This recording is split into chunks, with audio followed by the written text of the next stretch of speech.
Hi everyone, Aaron here for Zollotech, and Apple finally sent out its invites for the upcoming iPhone 15 event. They're calling it Wonderlust, as you can see here. So with those event invites, there's a lot to talk about as far as what to expect and more.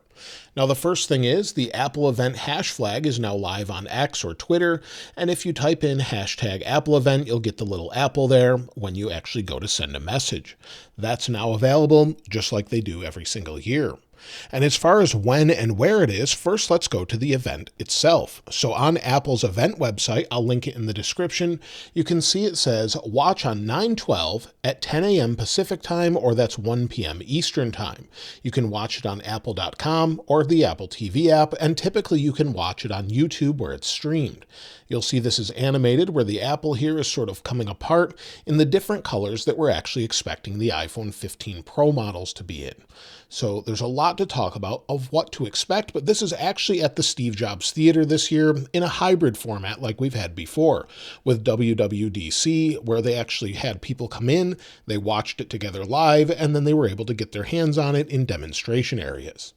Now, as far as what to expect, of course, we're expecting iPhone 15s. In fact, we're expecting 4 different models again this year. And I've had these models for a little while where they're actually sort of representative of what we can expect. We're expecting 4 models: a 6.1-inch iPhone 15, a 6.7-inch iPhone 15 Plus, a 6.1-inch iPhone 15 Pro, and a 6.7-inch iPhone 15 Pro Max. Many people thought it would be called the iPhone 15 Ultra, but maybe that name's gone away at this point. Now, all of the iPhone 15 models are expected to have the dynamic island this year. Where Apple added that only to the Pro models last year, we're expecting it on all models this year. We're also expecting a switch away from what we had in the past with the iPhone as far as Lightning. We're now going to have USB-C. This is to comply with laws in Europe and other places, and so Apple's now making it easier to charge, not just your iPhone, but everything will have the same connector: iPad, iPhone, Mac, and more. We also expect it to have an updated 5G chipset from Qualcomm, and also with the iPhone 15 Pro and 15 Pro Max, they'll have smaller bezels. We also have rounded corners this time, so we'll have a titanium frame on the Pro and Pro Max models. We'll also have an action button instead of a silent switch that'll be programmable. It'll probably do away with the SIM card slot in more countries as well. We'll have a titanium frame that sort of curves around the edge instead of has this harsh edge like we currently do, and it will just curve over to a very thin bezel.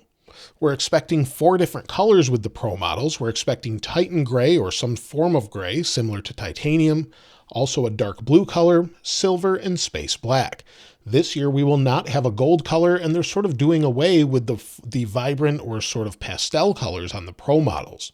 The regular models are said to have a bunch of different colors as well, with a new pink and green color and different shades of other colors as well.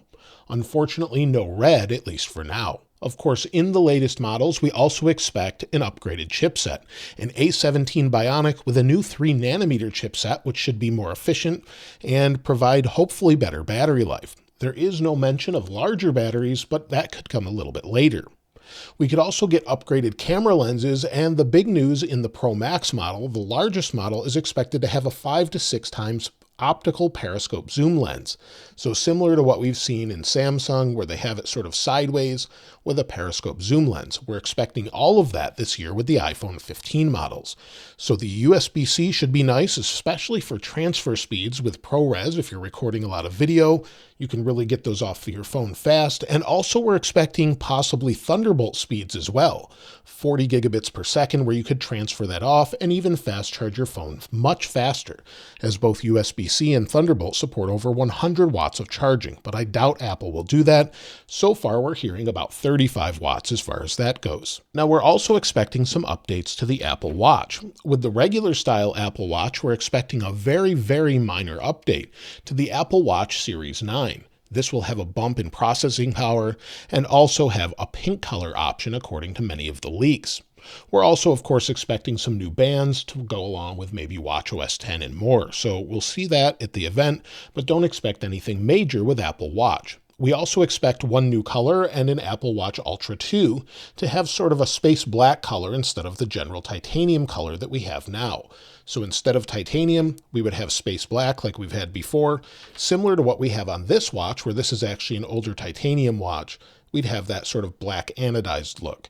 It looks really nice. It would be a way to differentiate the different watches, but it seems like they're going to be very minor, again with only a small spec bump as far as the processor goes. We could also see Wi-Fi 6E in the different devices, but we're not really sure at this point. Now, we're also expecting USB-C to be added to one other device, or maybe a set of devices. Apple is also expected to update the AirPods case, specifically just the case itself with USB-C. Again, to comply with different laws, making it easier to charge and more. So we could see maybe AirPods 3, AirPods Pro 2 updated with USB-C. We're not expecting really any changes to the AirPods themselves. Apple could upgrade them, but we haven't heard of AirPods Pro 3 or anything like that just yet. So it seems like we could get that, maybe AirPods Max 2 finally, but again, there's no news about that. Also, we're not expecting any iPads whatsoever at this event. Last year, we don't typically get them on the iPhone event, and we didn't last year. We got them in a separate event in October, or separate announcement. So we usually see those in October with the basic iPad, and then the Pros would be the following year. Also at the event, we typically will hear when the next version of iOS will release. So we'll hear the date of the final release, and usually after the event, we'll get the release candidate. So we can expect iOS 17 RC or release candidate right after the event on the 12th or near that date.